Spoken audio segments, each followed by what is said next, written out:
My name is Abigail, and for a fleeting moment, I believed that the wedding aisle would be a pathway to a new, happy life. A simple woman with an 8-year-old son, Tim.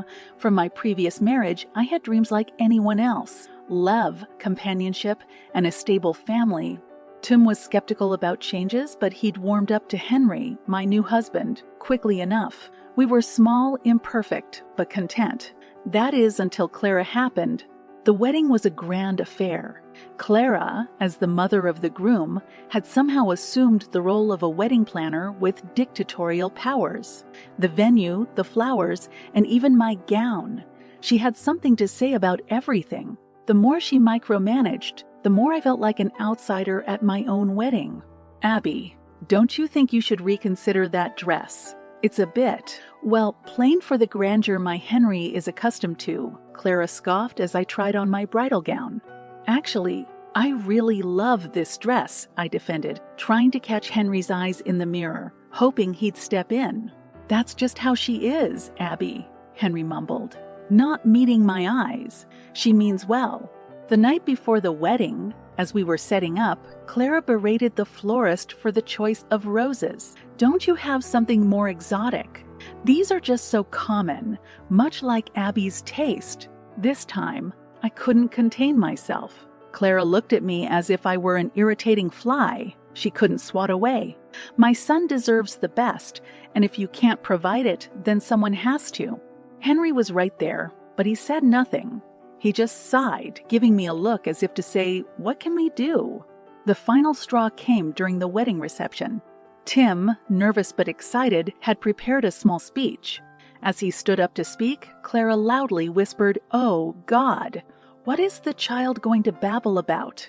I felt my face flush with embarrassment and anger. I looked at Henry, waiting for him to defend our new family. He did nothing. As Tim nervously read his heartfelt speech, I realized I had made a monumental mistake.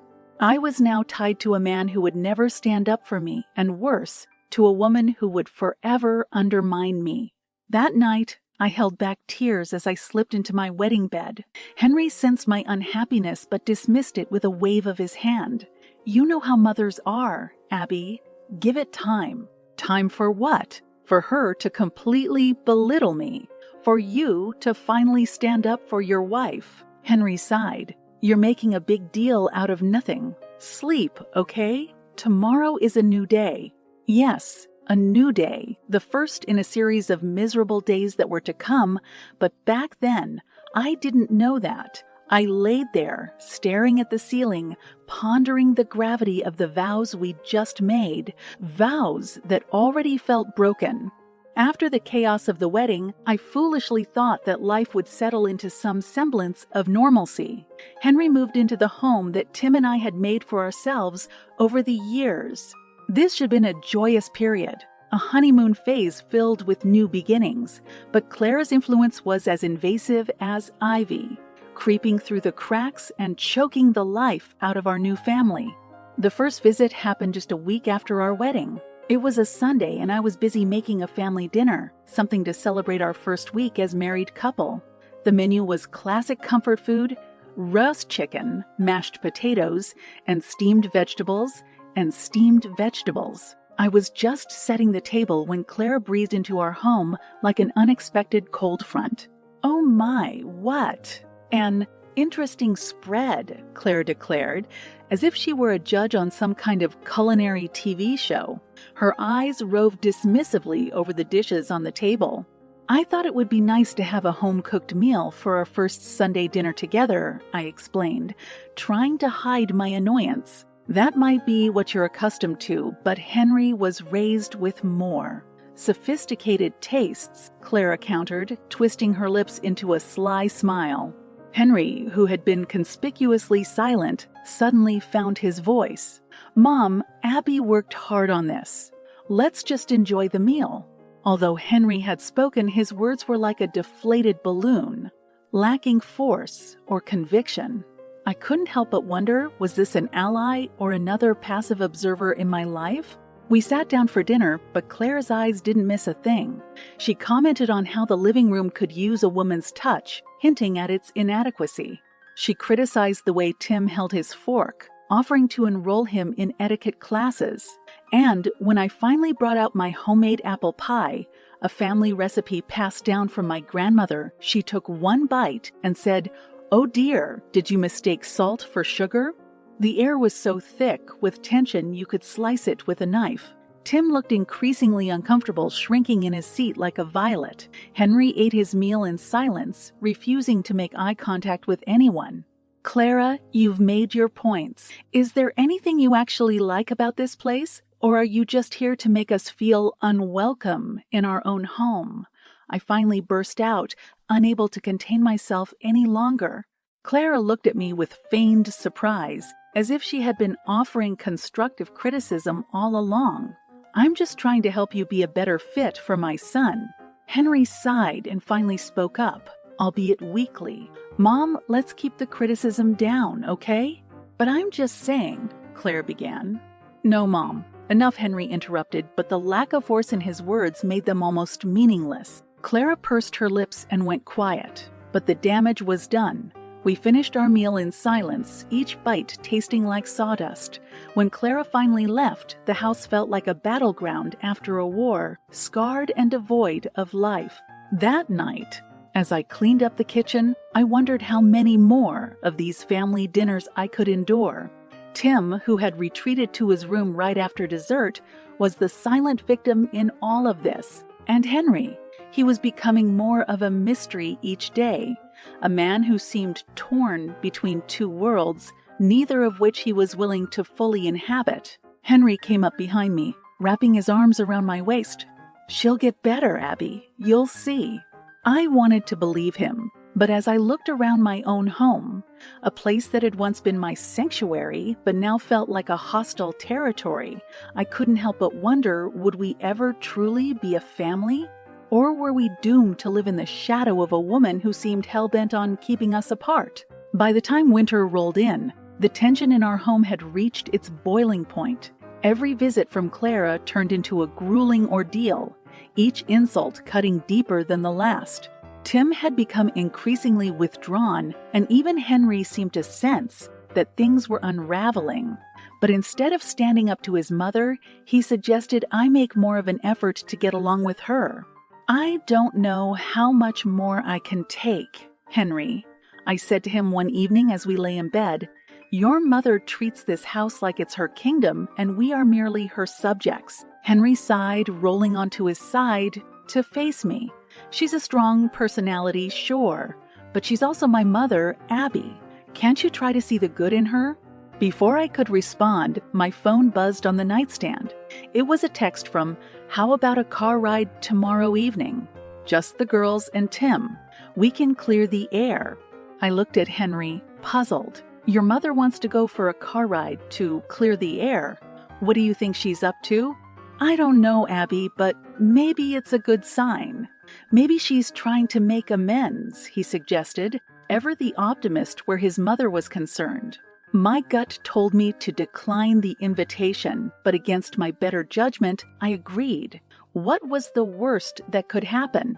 I thought, little did I know, I was walking straight into a trap. The next evening, we bundled up and climbed into Clara's luxury SUV. Tim sat in the back, his face lit by the glow of his handheld gaming device, clearly wanting to be anywhere else but there. I rode shotgun, nervously fiddling with the seatbelt as Claire drove. "So, where are we going?" I asked, my voice tinged with skepticism. "Just a little drive around town. It's good to talk in a neutral setting," Claire replied, her eyes focused on the road. "Neutral? Since when is your car neutral?" I thought to myself, but said nothing, hoping for the best. A half hour into the drive, Clara finally broke the silence. "Abigail, I've been doing some thinking and it's become painfully obvious that you're out of your depth here." "Excuse me?" I replied, stunned by the directness of her insult. "You heard me. You're a divorcee with a child trying to fit into a life you know nothing about. Henry deserves a woman who can actually add something valuable to his life," she declared, as if passing a life sentence. The audacity of her words left me breathless. I looked at Tim through the rearview mirror. He had removed his headphones and was listening intently, concern filling his young eyes. "Clara, you've got it all wrong. I love Henry, and he loves me, and Tim is a part of that package," I asserted, my voice trembling with emotion. "Love. What you call love, I call settling," she retorted, pulling the car to the side of the road near a stretch of deserted land. "I think it's time for you and Tim to get out and think about what you've done to my family." "You can't be serious. It's freezing out there," I protested. "Very serious. Now get out," she commanded, her voice steely. I glanced at Tim, his face a mixture of confusion and fear, and I knew I had to protect him. As we stepped out into the cold, Clara sped off, leaving us stranded miles from home.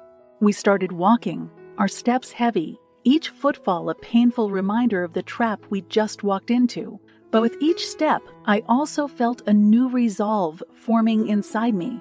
Clara had overplayed her hand this time, and I was ready to finally end this game. The moment the car's taillights disappeared into the distance, the gravity of our situation sank in.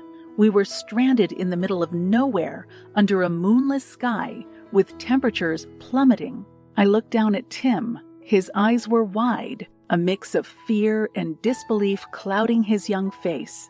"Mom, why did Grandma do that?" Tim's voice wavered as he spoke, his breath visible in the icy air. "I don't know, baby, but we're going to be okay. I promise," I said, mustering as much strength as I could. I took out my phone. No signal. Of course, Claire had chosen a place far removed from civilization for her cruel scheme. "Which way is home?" Tim asked, shivering. "We're too far from our house, but my parents live about 8 kilometers that way," I said, pointing down the road that seemed to stretch into infinity. The walk was excruciating. With each step, the cold seemed to pierce deeper into our bones. We were not dressed for this kind of weather, not prepared for this brutal test of endurance. A couple of times, Tim stumbled, and each time he did, my heart sank. I couldn't help but think of the irreparable damage Clara was causing, not just between her and me, but between her and her own grandson. Halfway through, Tim's complaints about his cold hands grew more urgent. "My fingers hurt, Mom." I tried rubbing them, blowing on them, doing anything I could to bring some warmth back into his tiny red hands. But I knew we were in a bad situation that was getting worse. Finally, after what felt like an eternity, the distant lights of my parents' home flickered on the horizon like a beacon in the dark. The relief that washed over me was overwhelming. But as we reached the doorstep and I looked down at Tim's hands, my heart sank. His fingers were an alarming shade of white.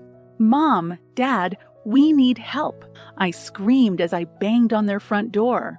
Within seconds, they were there, rushing us inside. My mother gasped when she saw Tim's hands, and my father immediately started the car to take us to the hospital. Before we left, I grabbed my phone, finally back in signal range, and dialed Clara's number. "You've gone too far this time," I hissed into the phone when she picked up. "Tim has frostbite because of you. I'm taking this to the authorities." There was a momentary pause on the other end. "Then you wouldn't dare." "Oh, I would, and I will. This ends now," I replied, hanging up. As we drove to the hospital, my father at the wheel, my mother comforting Tim in the back seat, I felt a mix of emotions. Relief that we had escaped a potentially deadly situation. Anger at Clara for what she had done. But most of all, I felt a newfound determination. Clara had unleashed something in me that she hadn't anticipated. She wanted to break me, but instead, she had fortified my resolve to put an end to her reign of terror once and for all. The sterile smell of the hospital was as unnerving as always, but this time it was accompanied by a sense of urgency and dread. Tim was rushed into the emergency room, where the medical staff immediately started treating his frostbitten hands. My parents sat with me in the waiting area, their faces etched with concern and anger. "Abigail, are you going to let this go? You can't let Clara get away with this," my father urged, his voice tinged with disbelief. "No, Dad, I won't let her get away with it. I've already called a lawyer. We're going to sue her, I said, my voice filled with a newfound determination. I looked at my mom. Her eyes were filled with worry, but also pride. Good for you, honey. No one has the right to treat you or Tim like this. Not even family, she said. My phone buzzed. It was Henry. Abby, my mom called me, said you're making threats. What's going on? The threats, as you call them, are promises, Henry. Your mother left Tim and me in the middle of nowhere in freezing temperatures. Tim has frostbite. We're in the hospital, I replied, my voice quivering with a mix of fear and anger. There was silence on the other end. Then, I can't believe she would do something like that. I'm coming to the hospital. Don't bother, I snapped, cutting the call. Minutes turned to hours, but finally, a doctor emerged from the ER.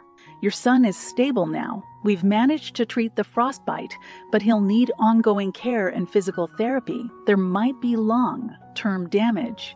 I felt a range of emotions. Relief that Tim was okay, but also a smoldering rage towards Clara for causing this agony in the first place. This was the turning point. There was no going back. When we returned home, my lawyer called. We've got a strong case, Abigail. We can not only sue for emotional distress, but also for child endangerment. Let's do it. Let's make sure she can never harm anyone again, I said, resolved. Later that night, Clara called. Her voice trembled. Abigail, can we talk? No, Clara, we can't. Your time for talking is over. See you in court. After hanging up, I felt neither satisfaction nor victory. Those emotions would perhaps never come in a situation as ugly as this. But what I did feel was empowerment. For the first time, I was taking control of my life, standing up against the tyranny that Clara had imposed on us for so long. The road ahead was uncertain, filled with legal battles and probably a divorce. But one thing was clear. I was no longer the woman who would be pushed into the corner, who would be silenced and mistreated. This was my turning point, and from here on, there would be no looking back. The courtroom was a whirlpool of tension, but as I sat there awaiting the verdict, I felt a sense of clarity I hadn't felt in years. Across from me, Clara looked visibly distressed, her eyes darting between her lawyer and the judge. Henry was there too, but we hardly exchanged glances. We had become strangers, bound only by the impending legal outcomes. Does the prosecution have any closing statements? The judge inquired, his eyes scanning the room. My lawyer rose from his seat. Your Honor, the evidence and testimonies clearly demonstrate that Mrs. Clara Edwards knowingly and intentionally endangered the lives of Abigail and her son, Tim. This wasn't just a family dispute. It was a calculated act of cruelty that could have resulted in a far greater tragedy. The room fell silent as the judge turned to Clara's defense attorney. Your Honor, he began, struggling to make eye contact. Mrs. Edwards deeply regrets the emotional strain she's caused her family, but she insists her actions were not intended to bring physical harm. That's irrelevant, the judge interrupted. Intention to harm or not, harm was done. The evidence is clear. As the judge retreated to his chamber for the final verdict, I felt my phone buzz in my pocket. It was a message from Henry. Are you happy now? I looked up and caught his eye. Am I happy? My son could have suffered irreparable harm. This isn't about happiness. It's about justice. After what seemed like an eternity, the judge returned. I've considered the evidence and testimonies carefully, he began, shuffling his papers. It is the court's decision that Mrs. Clara Edwards is guilty on counts of child endangerment and emotional distress. She is hereby sentenced to 2 years in a federal prison. The room seemed to both tense up and exhale at the same time, as if everyone had been holding their breath. Clara's face turned a shade paler, her eyes widening in disbelief. Henry looked lost, but at that moment I couldn't bring myself to feel sorry for him. As people started filing out of the courtroom, Clara approached me, tears streaming down her face. Abigail, can you ever forgive me? I think you should be asking Tim for forgiveness, not me, I replied coldly. But even if he forgives you, things will never be the same. You've lost not just a daughter-in-law, but a grandson too. Walking out of the courtroom, I felt like a weight had been lifted off my shoulders. This was not a happy ending. Too much pain had been inflicted for happiness to have a place here. But it was a just ending, one that held the promise of new beginnings. That evening, I sat down with Tim and explained that his grandma Clara would be going away for a while. "Why, Mom?" he asked, his eyes full of questions I didn't have simple answers to. "Sometimes people make very bad choices and they have to face the consequences," I said, pulling him into a hug. As I held him, I knew that the most challenging part of our journey was behind us. It was time to rebuild and move forward, not just as survivors, but as warriors who had faced down their demons and emerged stronger on the other side. And so, we did. I filed for divorce, focused on Tim's recovery, and took time to heal. No, things would never go back to the way they were, but they could certainly get better. And in that promise of better, I found my revenge, my justice, and my peace.